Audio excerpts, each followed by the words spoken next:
I don't really have a dramatic story of torment or a moment where the skies opened up and all of a sudden I was able to announce from a stage, I'm queer. But I think most people who encountered me understood that I was a queer little boy and that I would grow up to be a queer man, which has happened, and I'm actually quite happy about it.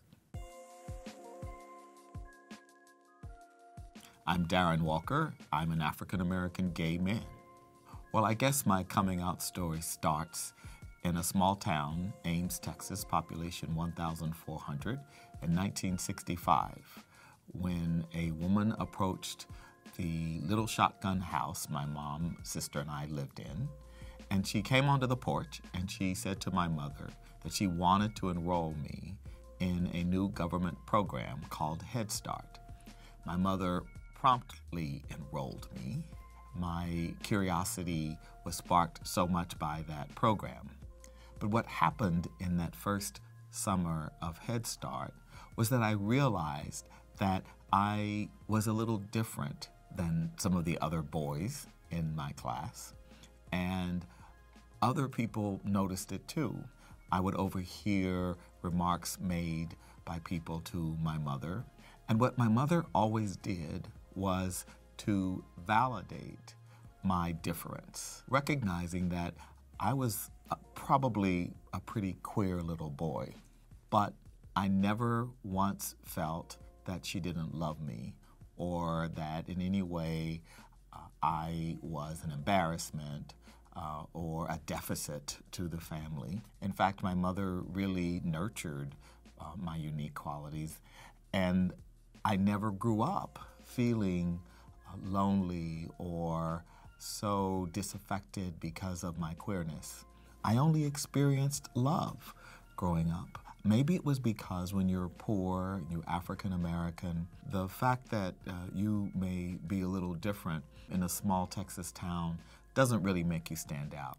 My coming out was an evolutionary process, one in which over a number of years from college and law school to my time here in New York, increasingly my affinity for men, my interest in gay culture, in gay iconography, art and culture, made it pretty clear that I was gay.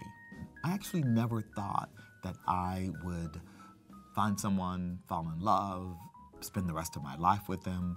I always thought I would just be a single gay man. And a few years later, when I was 32, I met David, and it was like lightning struck me. I knew that I had fallen madly in love with him, and my world just changed. So I told my mother that I had met this really amazing guy named David.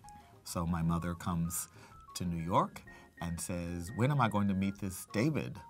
And so we arranged a meeting with my mother and David, and of course she, not surprisingly, fell madly in love with him too.